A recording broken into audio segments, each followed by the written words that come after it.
अस्सलाम वालेकुम जी, मैं हूं अदील राजा। आप देख रहे हैं मेरा यूट्यूब चैनल। जनाब वाला, सबसे पहले तो सब्सक्राइब ज़रूर कर दीजिएगा, लाइक ज़रूर कीजिएगा और मुझे फ़ीडबैक ज़रूर दीजिएगा कि कैसी लगती हैं आपको मेरी वीडियोस, क्या कमी है, क्या ज़्यादा बथेरा है, वो आप मुझे ज़रूर बता सकते हैं। जनाब वाला, आज के वीडियो में मैंने बात करनी है एक करप्ट अफसर की और एक मासूम चीफ मिनिस्टर की।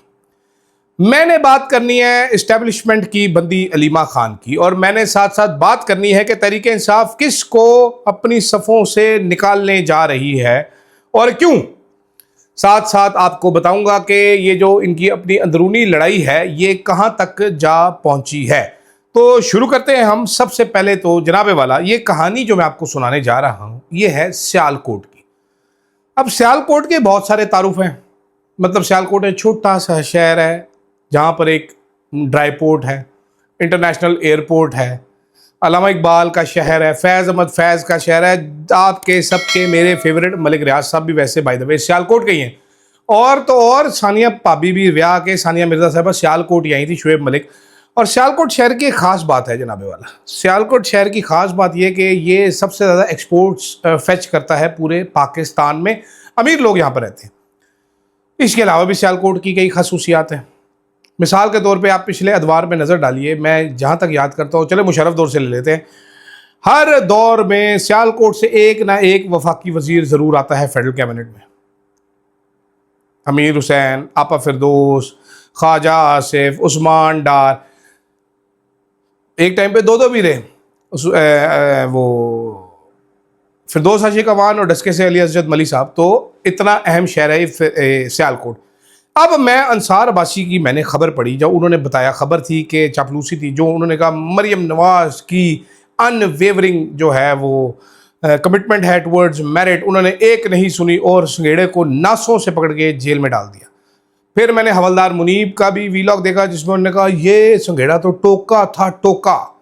यानी कि संघेड़ा उस्ताद जो है मोहम्मद इकबाल संघेड़ा उर्फ संघेड़ा कसाई, एज पर मुन्ना मुनीब हवलदार, वो जनाबे वाला वहाँ पर लोगों को लम्या पाके उनके पैसों के छोटे छोटे टोके से टोटे करके बराबर बराबर अपनी थैलियाँ भर रहा था। और ये मुझे याद पड़ता है, इस संघेड़े कसाई को यहाँ पर 3 साल से ज़ायद का अरसा हो चुका है। वैसे वो पैस के हैं, लेकिन वो लगे हुए थे ADCR। अब ADCR वो लगे हुए थे additional commissioner revenue, ADCR sorry, additional director revenue. लेकिन काम सियालकोट जैसे शहर में रेवेन्यू का काम, यहाँ पर ड्राई पोर्ट है, यहाँ पर इंटरनेशनल एयरपोर्ट है, यहाँ से ट्रेड होती है, यहाँ पर इंपोर्ट्स होती है, यहाँ पर एक्सपोर्ट्स होती है। ये सारा काम my dear friend mister Sanghera ने देखना था, उर्फ संघेड़ा करप्ट। और मुनीब फारूक मुन्ना हवलदार ने हमें बताया कि संघेड़ा वॉज अ टोका। और अंसार अब्बासी ने बताया कि मासूम मरियम को यह नहीं पता था कि Sanghera is doing corruption, he is slashing peoples money. फिर एक दिन एक अचानक ही एक बंदा उठा, हड़बड़ा करके उठा। उसने कहा oh my God, corrupt Sanghera, उसने मेरे से 17 करोड़ रुपए ले लिया है। और वो एक जरिए से पहुंच गया सीधा मैडम के पास। उसने कहा मैडम ये देखें संघेड़ा करप्ट है, संघेड़े ने मेरे से पैसे लिए। और मैडम ने यूं देखा और अपनी कनीजों को दाएं और बाएं देखा, Maryam, Azma, Hina, what is this bro. तो संघेड़ा गिरफ्तार हो गया। ये this looks like a very bad joke. Sialkot, मैंने शुरू में तमहीद इसीलिए सियालकोट की बांध रहा था बिकॉज सियालकोट इज दुनिया में सियालकोट का नाम है। फीफा में सियालकोट के फुटबॉल इस्तेमाल होते हैं। सर्जिकल इंस्ट्रूमेंट्स अमेरिका तक एक्सपोर्ट किए जाते हैं। जो काचू मार के अमेरिका में दिल का ऑपरेशन डॉक्टर करते हैं, वो सियालकोट से जाता है काचू। ठीक है, वो उसको क्या स्केलेपल कहते हैं इंग्लिश में, बट काचू कहना ज़्यादा कन्वीनियंट है, ज़बान मुड़ती नहीं है, दांतों के नीचे आने का खतरा कम होता है। वो काचू से लेके और जो बल्ले से खेल खेल के पाकिस्तान में इमरान खान जैसे प्लेयर्स आए हैं, दूसरे बड़े बड़े प्लेयर्स आए हैं, जो कोकाबारा की बॉल वसीम अकरम साहब स्विंग करते थे। ठीक है, जो स्टाइलिश बैट जो इस्तेमाल करते थे जनाब आमिर सुहेल साहब, वो सब सियालकोट से ही तो आता है। दुनिया में उसका नाम है, लेकिन वहाँ पर इकबाल संघेड़े का किसी को पता नहीं चला। मासूम मरियम अपनी कमिटमेंट के साथ हुकूमत करती रही। वो बैठी रही पंजाब में, उसने 1.5 करोड़ सफ़े के इश्तेहारात छाप दिए, लेकिन संघेड़ा उनकी नाक के ऐन नीचे ये रिश्वत और उसका बाजार गर्म करी रखा। अब संघेड़ा साहब का ये पहला तारुफ नहीं है जब वो मीडिया में आए हो। आपको याद होगा इमरान खान के दौर में एक डस्का इलेक्शन हुआ था, जिसमें चीफ इलेक्शन कमिश्नर ने कहा था धुंध आ गई है जी, ये हो गया वो हो गया, बड़ी इंक्वायरी उसने खोल दी थी डस्के इलेक्शन की। डस्के इलेक्शन के आरओ संघेड़ा साहब थे मेरे पास उस टाइम। मैं एयरवाई में था, हम ये इलेक्शन कवर कर रहे थे और हंस रहे थे, तमाशे देख रहे थे। नून लीग के लोग इस आरओ के दफ्तर में बैठे रहे थे, जिसमें मोहतरमा नौशीन इफ्तिखार साहिबा भी थी, जिसमें तारड़ साहब भी थे, जिसमें काफ़ी सारे और लोग भी थे जो डांस करते करते वहां पर पहुंचे थे। वो इसके दफ्तर बैठे रहे थे, यहाँ पर बैठ के ठप्पे लगे थे, यहाँ पर बैठ के प्लानिंग हुई थी। सियालकोट के काफ़ी सारे राजदान हैं इस चीज़ के जो बताते हैं कि क्या प्लानिंग, किस तरीके की प्लानिंग की गई थी। तो संघेड़ा साहब कोई नून लीग वाले उस टाइम भी जानते थे, जो इनके साथ कनेवेंस करके करप्शन कर रहा है वो बाद में क्यों नहीं करेगा। फिर 2024 8 फरवरी के इलेक्शन में ख्वाजा आसिफ साहब को जो चौंदा फॉर्म 47 साइन करके दिया था, वो संघेड़ा ही तो था। पिछली बार ख्वाजा आसिफ जीते किसको थे? बाजवे को फोन करके। एक करप्ट ने दूसरे करप्ट को फोन किया, बाजवे मनु पास करा दे। बाजवे ने किया, पास है। ऐसे तो उन्होंने कहा जी की फोन करना होते है, बाद में मीटिंग भी बोल देगा संघेड़े ਨੂੰ डायरेक्ट ही लगवा दो। उन्होंने कहा संघेड़े चल भाई मेरा फॉर्म कट। हरियाणा डार जीत गई 60,000 वोटों से, लेकिन ख्वाजा आसिफ संघेड़े की मदद से फॉर्म लेके निकल गया। अब अंदर की कहानी भी बाहर आ गई है कि उन्होंने कहा जी मेरे ज़िले में एक्शन हुआ, कोई हुआ, मुझे बताना चाहिए था, मुझे एतमाद में लेना चाहिए था, मेरा उसके साथ ताल्लुक कोई नहीं है, लेकिन जानने वाला है ही है। ऐसे कहाँ होता है भाई? हम रोटी नहीं खाते, हम रोटी को चोची कहते हैं, हम खोते खाते हैं, हम नींबू अपनी आंखों में निचोड़ते हैं, हम नासों में फक्की डालते हैं, क्या करते हैं? हम पागल हैं। संघेड़ा साहब उधर से मार रहा था कट पे कट, किसी को पता नहीं चला, एक ने बताया तो पता चल गया। सियालकोट जैसे शहर, फिर वो तमहीद आप याद करें कि मैंने तमहीद बांधी इतनी बड़ी कि जनाबे वाला वहाँ पर क्या क्या होता है। वहाँ पर कोई इंटेलिजेंस इदारा नहीं था, वहाँ पर कोई कस्टम्स इंटेलिजेंस होती है, वहाँ पर FBI की इंटेलिजेंस होगी, हर एक ने तो इंटेलिजेंस। इसीलिए मैं कहता हूँ हमें इंटेलिजेंस के अफसर नहीं चाहिए, हमें इंटेलिजेंट ऑफिसर्स चाहिए। यहाँ पर हर जगह पर इंटेलिजेंस है, इंटेलिजेंट कोई नहीं है। अगर होता तो संघेड़े को पहले पकड़ लेता। संघेड़ा लुट के खा गया, 17 करोड़ एक NOC के लिए खा गया CA गोल्ड सिटी से, ठीक है। और अब आके ये बता रहे हैं, कहने का मकसद लॉन्ग स्टोरी शॉर्ट जो कि मैंने कर दी, ये लड़ाइयाँ ऐसी लड़ाइयाँ होती हैं जनाबे वाला, जब चोरी का माल बांटना हो वहाँ पर फड्डा पड़ता है। फिर एक दूसरे की शिकायत करते हैं कि यार है देखो, एक तेरा एक मेरा इसने नहीं किया, इसने 2 मेरे और 0 तेरा कर दिया, शिकायत ला लो तो फड़ लो इनू। फड्डा कुछ इस तरह का है। आगे आगे चलेगी स्टोरी, कवर अप ना हुआ तो काफ़ी सारी चीज़ें आ जाएंगी। कवर अप हो भी गया तो वक्त के साथ साथ चीज़ें पता चलती रहेंगी, हमें सरकारी तौर पे कुछ ना हो। खैर जनाब आगे चलते हैं। 2 दिन पहले तहरीक इंसाफ की सियासी कमेटी का इजलास हुआ। बड़े कम से लोगों ने उस इजलास में शिरकत की। 3 उसमें अहम चीज़ें डिस्कस हुई। पहली चीज़, दूसरी चीज़ और तीसरी चीज़ क्या है, इसके लिए हमें अपना 36 लाख वाला ये फ़ोन, जिसके पीछे मैंने बालू लगा दिए हैं, बालू वाला फ़ोन, आपने इसको अब 36 लाख का बालू वाला फ़ोन कहना है, ठीक है। इसमें मैं आपको ढूंढ के बताता हूं क्योंकि सारे राज इसमें छुपे हुए हैं जनाबे वाला। एक तो वही बात है, अली अमीन गंडापुर ने PTI की ऑफिशियल सोशल मीडिया टीम को बढ़िया गंदियां गाला कढ़ियाँ।